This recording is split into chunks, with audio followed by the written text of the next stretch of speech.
दोस्तों नमस्कार। मैं हूं सतीश श्रीवास्तव। दिल्ली सहारा के न्यूज चैनल में आपका हार्दिक स्वागत है। दोस्तों, चुनाव की इस शांत बेला पर मतगणना का वक्त ठीक एक दिन पहले एक बहुत बड़ी घटना घटित होती है।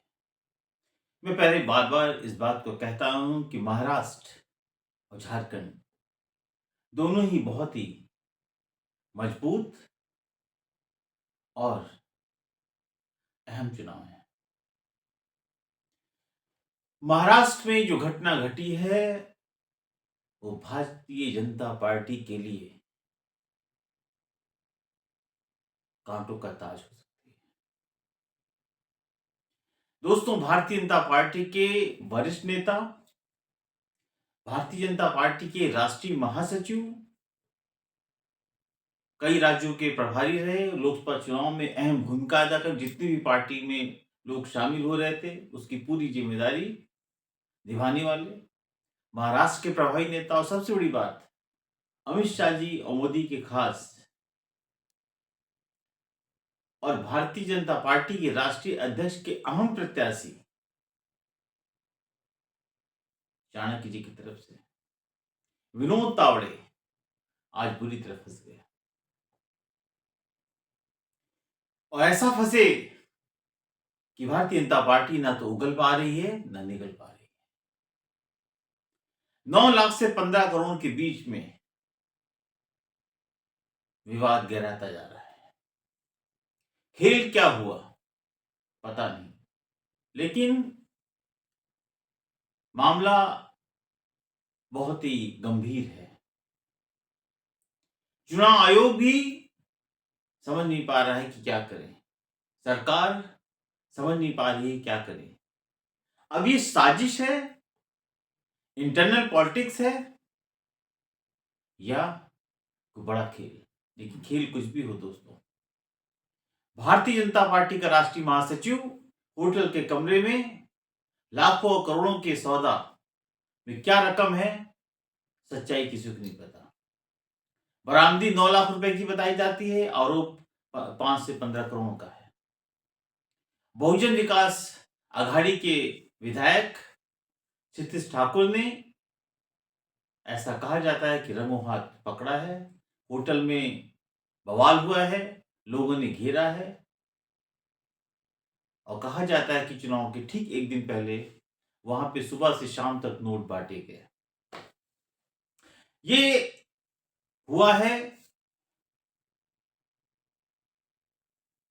विस्तारा होटल में, विरार के डबल बी।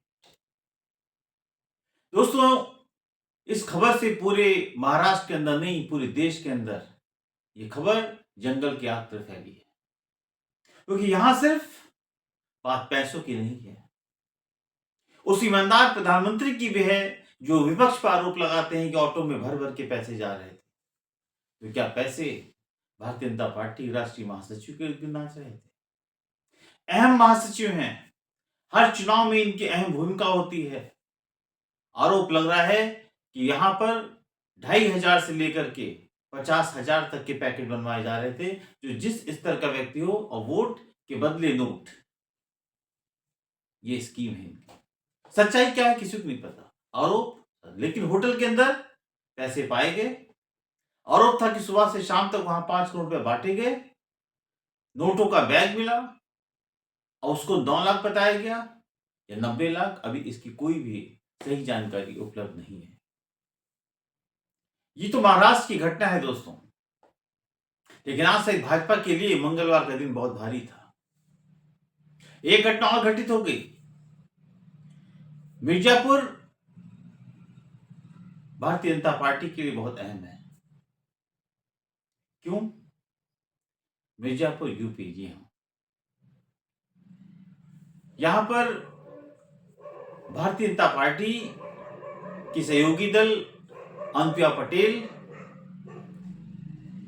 अपना दल एस की अध्यक्षता है। और वहां पर 24 घंटे पहले उनके किसी कार्यकर्ता को कि घर पर बल भर उनकी पिटाई की जाती है, लोहे के रॉड से घायल किया जाता है, खुलेआम गुंडागर्दी होती है, उसकी बेटी को उठा ले जाने की कोशिश की जाती है और सरकार और प्रशासन शांत बैठी। अनुप्रिया पटेल खुद वहां पहुंची मिर्जापुर और फिर जो उन्होंने योगी सरकार को आईना दिखाया है दोस्तों, लग रहा है कि पुराने मर्म, पुराने दर्द शायद उन्हें बाहर निकाल दिए। अनुप्रिया पटेल ने जो योगी जी के लिए कहा वो हम विस्तार से बात करेंगे। उसके पहले आपसे एक पुनः निवेदन कि दिल्ली सहारा के YouTube चैनल को जिन लोगों ने अभी तक सब्सक्राइब नहीं किया, प्लीज सब्सक्राइब करें, लाइक करें, शेयर करें और अपने चैनल को रूटीन में देखते रहें, अपना प्यार आशीर्वाद बांटते रहें। एक बात और दोस्तों, जो लोग हमारे दिल्ली सहारा के चैनल को आर्थिक रूप से मजबूत देखना चाहते हैं, उनसे निवेदन है वो थैंक्स बटन को दबाकर जो भी सहयोग करना चाहे कर सकते हैं। अब दोस्तों, दोनों जो स्टोरी है, दोनों जो विश्लेषण हमारा है वो भारतीय जनता पार्टी के दो घटनाओं पर है। ये घटनाएं कितनी अहम है इससे पता लगा सकता है कि महाराष्ट्र जहां पे जीतोड़ कोशिश की गई है भारतीय जनता पार्टी है, दोनों ही, चाहे वो महाविकास आघाड़ी हो या महायुति हो, अब परिणाम की घड़ी आ गई है। मात्र 3 दिन बाद परिणाम आएंगे और महाराष्ट्र को कोई खोना नहीं चाहता। महाराष्ट्र आरएसएस का हेडक्वार्टर है। ये घटना बहुत कुछ कहने को मजबूर कर रही है। ये घटना की सच्चाई क्या है, क्यों ये घटना घटी, जबकि तावड़े साहब जैसा पूरा प्रशासन, स्टेट गवर्नमेंट, सेंट्रल सब उनके साथ रहता है, फिर वो कैसे फंस गए। अब यहां समझने की बात है। शिवसेना ने आरोप लगाया है कि तावड़े को निशाना बनाया गया है इंटरनल पॉलिटिक्स के कारण। पैसा तो बहुत ज्यादा था, वो पैसा तो हमेशा बांटते आए हैं, आज वो फंस कैसे गए। यानी जो आरोप हमेशा लगते रहे हैं कि भारतीय जनता पार्टी पैसों से चीजों को खरीदने की कोशिश करती है, मोदी जी कहते हैं कि ऑटो से पैसा आता है, विपक्ष के लोग वो कोशिश करते हैं, लेकिन आज खुद उनका राष्ट्रीय महासचिव फंस गया बंद कमरे में होटल के। वहां पे सारे जो बहुजन विकास आघाड़ी के कार्यकर्ता थे उन्होंने घेर लिया, बाहर नहीं निकलने दिया। पुलिस आई, प्रशासन आया, लेकिन उनको निकलने नहीं दिया और बताया कि पैसे एक साथ बैग पकड़ा गया है, उनके कमरे में बैग रखा पकड़ा गया। लेकिन जो राशि का गोलमाल है उसकी सच्चाई विधिवत रूप से नहीं आई है, क्योंकि उसके पीछे एक लीगल रीजन भी है दोस्तों। अगर 9 लाख रुपए तक की रकम आती, क्योंकि उनके पीछे एफआईआर लॉस हुई है। एफआईआर का मतलब क्या है कि चूंकि तावड़े साहब का विरार से कोई लेना देना नहीं था, ये लीगल पॉइंट ऑफ व्यू से अगर देखें, अगर कहीं भी चुनाव हो रहा है और वहां पर 48 घंटे पहले आपका वहां पे वोटर लिस्ट पे नाम नहीं है, तो आप उस एरिया के अंदर क्या कर रहे थे। और नोटों के साथ पकड़े गए आप, इसका मतलब है कि वोट की खरीद फरोख्त हो रही थी। 9 लाख तक है, एक नॉर्मल कार्रवाई होती, 9 लाख से ऊपर अगर होता है तो कुछ कार्रवाई मजबूत हो सकती है। इससे दिखाया जो रकम जा रहा है वो 9 लाख के आसपास दिखाया जा रहा है। यानी कि सरकार, प्रशासन, तंत्र इस पर लगा हुआ है कि क्या हो सकता है, लेकिन विपक्ष एक एक चीज पर निगाह रखे हुए है। कांग्रेस ने खुले आरोप लगाया है कि गट्ठर खुले हुए थे और उनका राष्ट्रीय महासचिव पकड़ा गया। वो रकम 5 लाख थी, 5 करोड़ थी, ये 50 था, कुछ नहीं पता। एक डायरी की बात की जा रही है दोस्तों, उस डायरी में 15 करोड़ का खाका है ऐसा बताया जा रहा है। ये भी दिल्ली सहारा इस बात की पुष्टि नहीं करता है, लेकिन जो खबरें आ रही हैं उसमें आ रहा है कि लिस्ट मिली जिसमें 15 करोड़ की डिटेल से किसको किसको कितने पैसे दिए गए। अब चुनाव आयोग क्या कर रहा है, क्या करेगा, ये वक्त बताएगा। सरकार महाराष्ट्र में भाजपा की है, कौन कितनी कार्रवाई होगी, डायरी मिलेगी नहीं मिलेगी, ये आने वाला वक्त बताएगा। लेकिन ये बात तय हो गई है कि अगर डायरी है, और जैसा कि क्षितिज ठाकुर ने आरोप लगाया है, इनके आरोप के ऊपर ये सारी खबरें चल रही हैं कि साहब सुबह से शाम तक लगभग 5 करोड़ रुपए बांटे गए हैं और लिस्ट में 15 करोड़ तक की डिटेल्स है। इसका मतलब बहुत साफ है कि तावड़े साहब बुरे फंस चुके हैं। विनोद तावड़े क्यों फंसे? क्योंकि विनोद तावड़े काम करते आए हैं। अब दोस्तों यहां पे दो चीजें हैं। इस चुनाव में गडकरी साहब को नेगलेक्ट कर दिया गया। गडकरी जी नागपुर से ही आते हैं, आशीष की भी बहुत खास है। नागपुर से फर्नांडिस भी आते हैं। ऐसी ये आशंका थी कि अगर फर्नांडिस के ऊपर मामला ज्यादा फंसता है तो गडकरी तो अमित शाह और मोदी जी के 36 के आंकड़े में आते हैं। एक नाम बचता है दोस्तों, जिस पर कि अगर फर्नांडिस पर बात नहीं बनती है और कोई विरोध होता है खासतौर से सिंधे ग्रुप का, तो विनोद तावड़े पे दांव लगाया जा सकता था। विनोद तावड़े सबको लेके चलने वाले थे, लेकिन विनोद तावड़े का चुनाव के ठीक पहले काम लगा दिया। अब विनोद तावड़े को किसी कीमत पर मुख्यमंत्री का प्रत्याशी आप नहीं बना सकते, राष्ट्रीय अध्यक्ष नहीं बना सकते। एक एक से कई शिकार हो गए। ये शिकार किसने किया या किसी ने करवाया?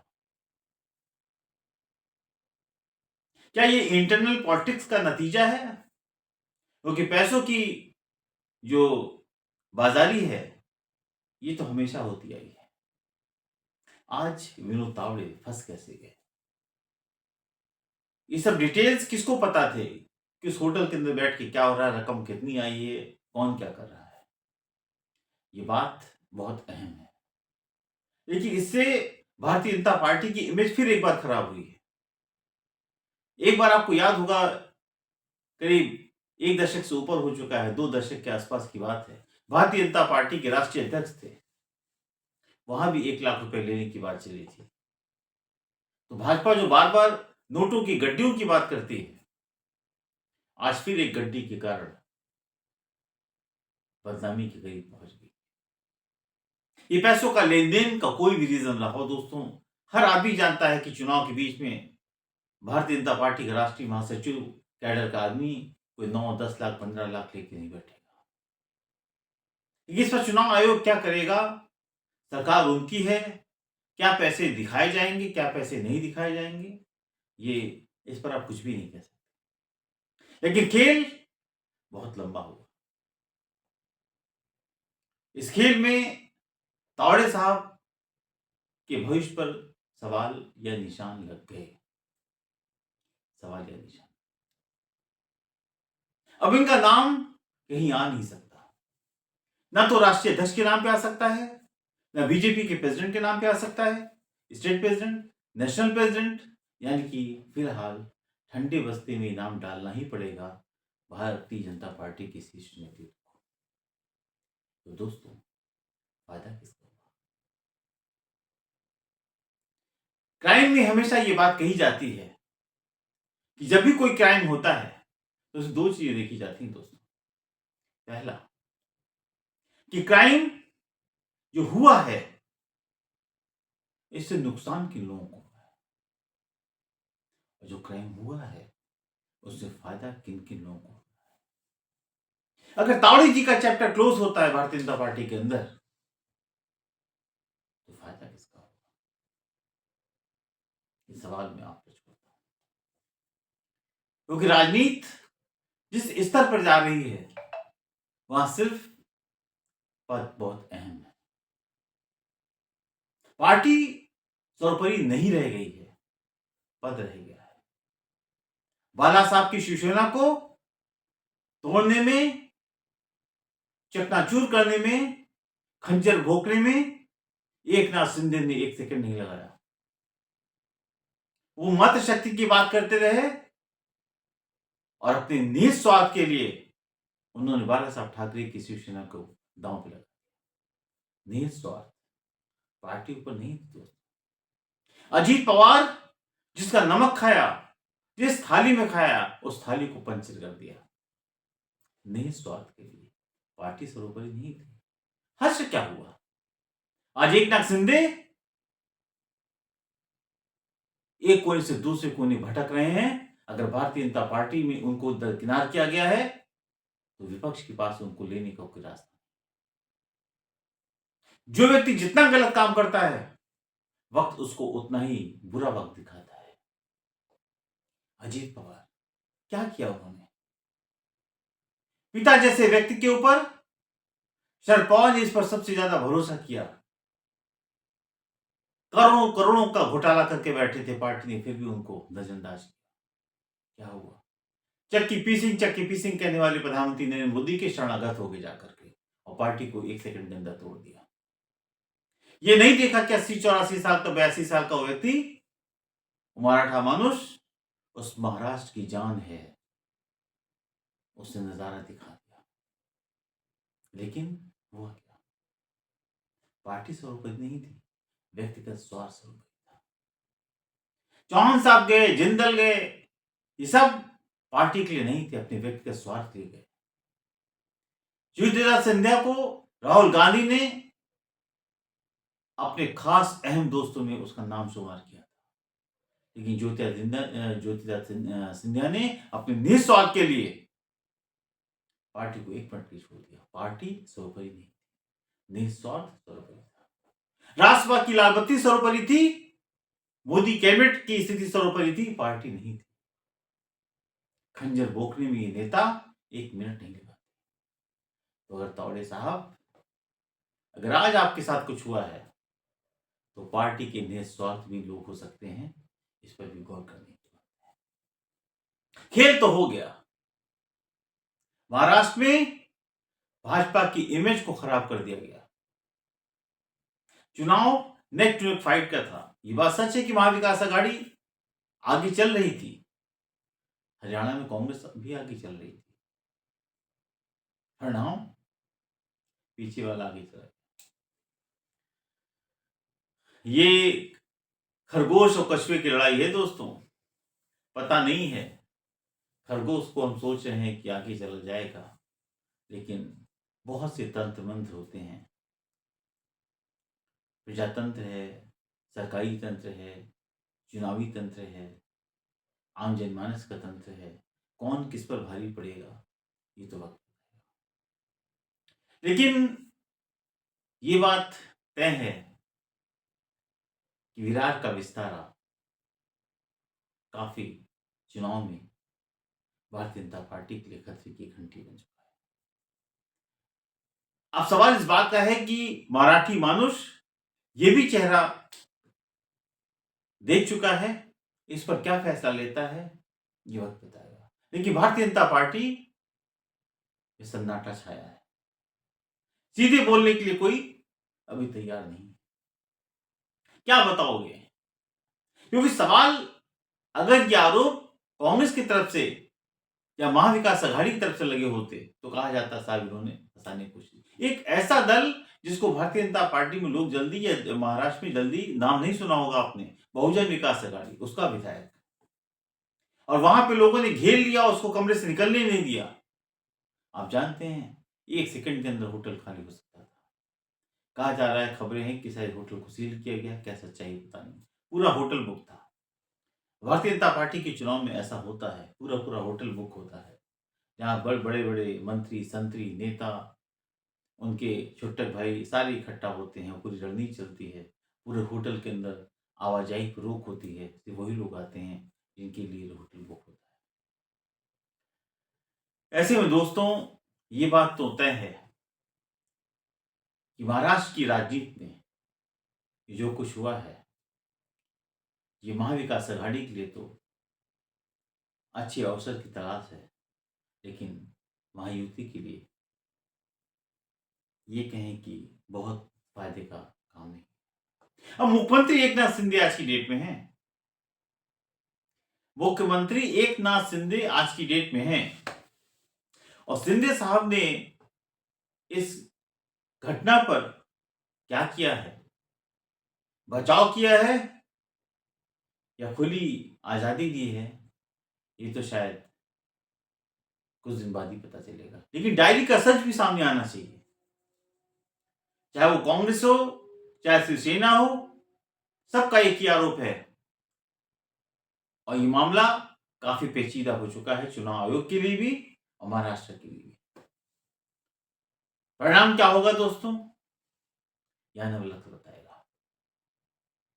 लेकिन अब देखना पड़ेगा कि घटना आखिर क्यों घटी, ये क्यों घटाई? भारतीय जनता पार्टी के लिए एक और घटना घटित हुई। यूपी के अंदर हम फिर एक स्टोरी आप लोग को देंगे।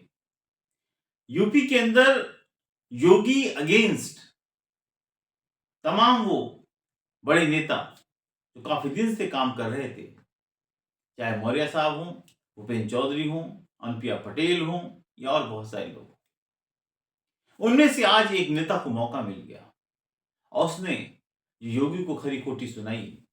शायद योगी जी को समझ में आ गया होगा कि ऐसा न हो महाराष्ट्र के चुनाव के बाद इतनी बोली बोलने की हिमाकत करने वाले ये नेता आखिर अब किसके शह पर बोल रहे।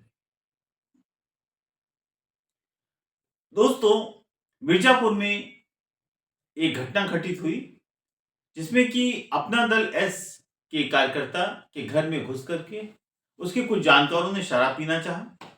जब शराब पीने नहीं दिया गया तो लोहे के रॉड से उस घर के मुखिया को बुरी तरह मारा गया, उसकी पत्नी को बुरी तरह लोहे के रॉड से मारा गया। ये योगी का तंत्र है दोस्तों, जीरो टॉलरेंस। हिम्मत देखिए, उसकी बीवी को मारा गया और दोनों को अधमरा छोड़ करके ये सोचा गया कि दोनों मर चुके हैं। उसकी बच्ची यानी बेटी को उठा ले जाने की धमकी कोशिश की गई, उसके अपहरण की कोशिश की गई। किसी लड़की किसी तरह भाग के कहीं पड़ोस में जाके छिपी, उसने अपनी इज्जत बचाई और सारे भाग गए और इतनी बुरी तरह मारा गया कि 24 घंटे बीत जाने के बावजूद योगी सरकार के तंत्र में, प्रशासन में एफआईआर तक नहीं की गई। उस आदमी का कोई इलाज भी नहीं किया गया, वो हॉस्पिटल में पड़ा रहा खून से लथपथ। जब ये बात अपना दल की राष्ट्रीय अध्यक्ष अनुप्रिया पटेल को पता चली, केंद्रीय मंत्री मोदी सरकार, तो मिर्जापुर आई और मिर्जापुर आकर जब उन्होंने सरकारी अस्पताल में उसका हाल देखा तो शायद पूरा प्रशासन हिल गया। वहां पे एसएसपी भी थे, एसपी थे, सीओ थे, हॉस्पिटल का प्रशासन था। उन्होंने धिक्कार का कहा, यही है तुम्हारी असलियत। आज उनको क्यों ये खून से लथपथ आदमी पड़ा है, इसकी एफआईआर तक नहीं है, इसका सही इलाज तक नहीं किया गया।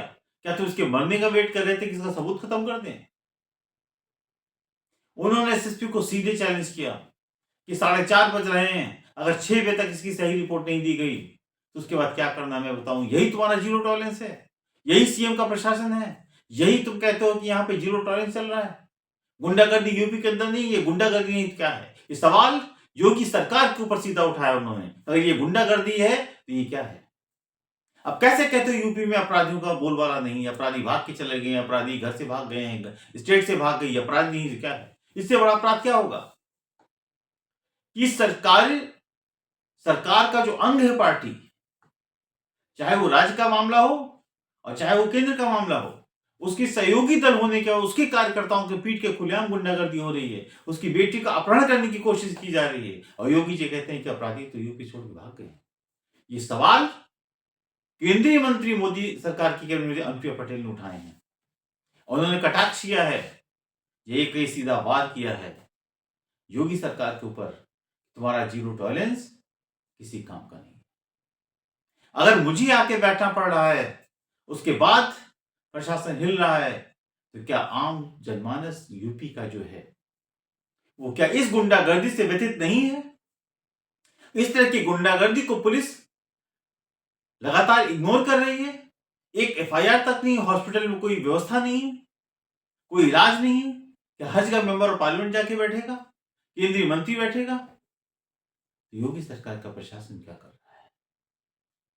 क्या बड़ी बड़ी बातें हो रही हैं या ये इशारा है आने वाले वक्त में महाराष्ट्र चुनाव के बाद एक बार फिर योगी सरकार के खिलाफ तावड़े जी जैसी कोई साजिश तो नहीं होगी? फिर योगी हटाओ अभियान में कोई नारा तो नहीं फूटने वाला है?